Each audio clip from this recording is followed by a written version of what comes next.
Joining me now, Republican Senator Marsha Blackburn from Tennessee. And Senator, just your initial thoughts as the news crossed the wires. Oh, Charles, this is such a blessing. Pro-lifers have fought for decades to build a culture of life. And what is so interesting to me, calls coming into our office, when they would say, oh, we don't want a ban on abortion, we would say, well, it's not. This sends it back to the states. And they would say, oh, well, I didn't understand that, because that made sense to them, that the state where they live, Tennessee, would be able to set regulations and restrictions on abortion. So I think we have some that are overreacting. I thought it was a very inappropriate, Merrick Garland's statement today. The president's statements I find so interesting because he had supported a constitutional amendment that would send abortion back to the states.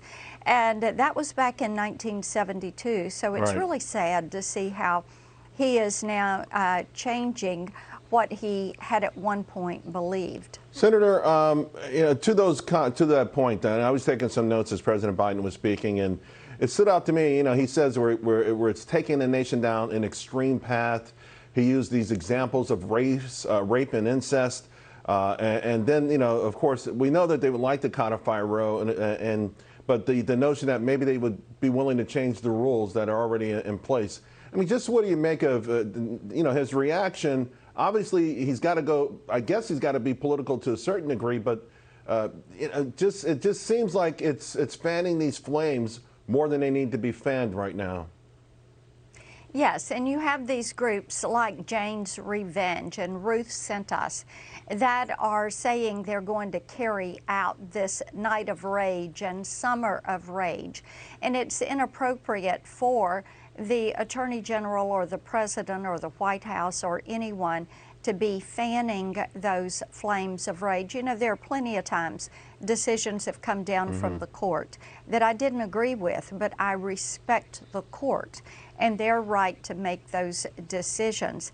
And what we see with this is that as they exercise their right to revisit a decision, as they looked at the Dobbs case, and Attorney General Lynn Fitch of Mississippi, who led this effort and did a wonderful job with this effort, laying out that that case, that the court looked at that reasoning that she had presented to the court in her briefings and the argument that her team made, and they decided, yes, indeed, this is something that should go back to the states, to the people, to have their say. You mentioned educating callers who have their own concerns in your home state. How concerned are you, though, with the Clarence Thomas opinion that appears to have left the door open for the left to make these claims? I mean, they're saying that now the courts are going to ban same-sex marriage, mixed race marriages, that they're contraception. I mean, they really have said that that this is the aim now of this quote-unquote Trump-led court. What they need to realize is this decision is about abortion, and who makes these decisions on abortion. And that's what they presented today. Now the states are going to take the lead in setting these regulations and restrictions, and it is not a ban on abortion. What about the other part of their argument that you're going to hear a lot, that this will devastate, have a really dramatic, overwhelming, devastating economic impact on disadvantaged women? I really beg to differ with that.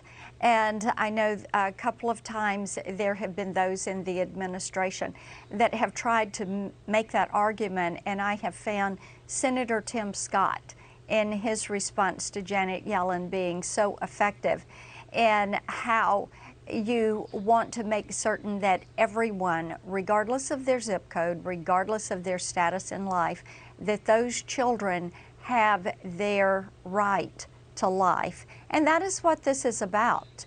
And I think that what you're going to see is the states move forward. I know that many church groups and many crisis pregnancy centers, when there is someone who is expecting a baby and they are having a difficult time, Right. they really wrap their arms around Right. those individuals Yeah. and walk with them through that process. And I think you're going to see more of that, Charles. I think so too. Senator Blackburn, thank you very much. Appreciate it. Good to be with you. Thank you.